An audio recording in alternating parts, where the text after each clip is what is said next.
It is the nature of all false prophets to create a conscience where there is none and to cause conscience to disappear where it does exist. As our pastors are the one now destroying Christianity. It is not in doubt that religion is the opium of the masses, and a lot of false prophets have taken advantage of this to deceiving unsuspecting followers for their own benefit. In Nigeria today, ditto Africa, magicians have taken over the house of God, and they parade themselves as prophet of God, while in actual sense, these people are all prophets of Baal.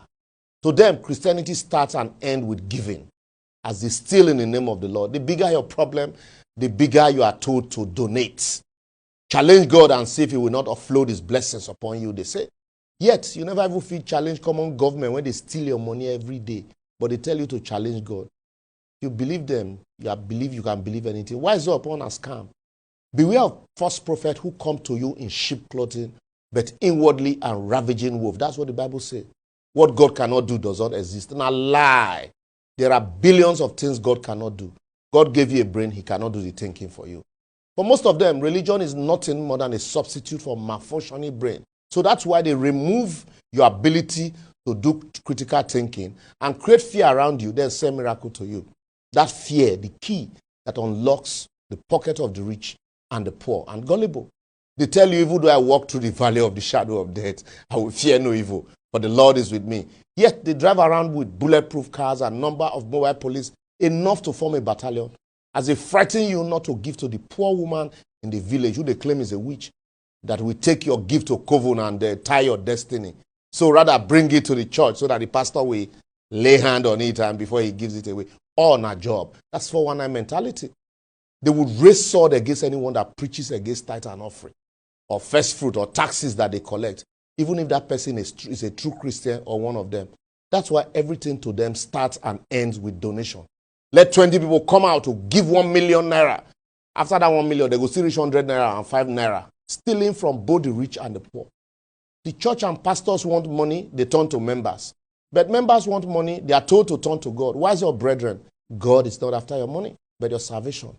For these pastors have fleeced more people of their hard-earned money and made more people poor and depressed than they have actually saved people. They are quick to shout Malachi 3:10, but we never point you to Deuteronomy 14:22-29, where the law of tithing was actually established and you were instructed to eat your tithe. That is why they celebrate the fraudulent, the corrupt, the wealthy than the meek and the righteous.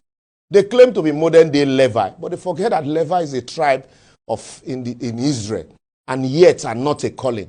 So show me a Levi, and I will give you my tithe. So why they not call you into Tinubu or Bigate or Elon Musk's family? Only thief masquerading as chief. Instead of a place of worship, they have turned the church into a gathering where the best of cars, clothing, and materialistic things are showcased. Comic reliefs are entertained because of the hollowness and lack of godliness in these places. My God is not a poor God. No wonder more people are now questioning the existence of God. As they say, if his so-called messengers can be this carnal without repercussion, what then is the need? Some of the pastors claim to even drink tea with God and stop natural weather in foreign countries for months. Yet, they no fee even stop the scorching sun that is burning people here even when light no day. Some claim to raise more people from the dead. Yet, bad roads and non-availability of infrastructure is killing their church members daily. And they never feel even raise them. I mean, church members, they forbid to raise from the dead. Others claim to hold the key to the kingdom. But what their followers do not know is that the key to the vault, when they won't give madam and girlfriends, now they hold, not the key to the kingdom. Some even say they stop a bullet with their hand and drove cars from Lagos to Abuja without fuel. They collect money from you to build schools, yet you can't afford to send your children there because of exorbitant fee. They promise you, they ask you to invest in the heaven, but are quickly collecting their return on investment here on earth. They tell you all sorts of lies in the name of God. And rather than lead people to God, they are actually chasing people away from God, while the few credible ones in church are silent because of mob criticism. Even motivational speakers today call themselves pastors too, as more people are calling God instead of God calling them. And while they criticize politicians in the afternoon, they go to collect tithe and offering from these same politicians in the night. And why you continue to carry your own cross. I will therefore advocate until we begin to judge this so-called God of men, masquerading as men of God, so that we also will be judged. We will continue to have charlatans occupy the pulpit until they completely eradicate the gospel and replace it with their own thought.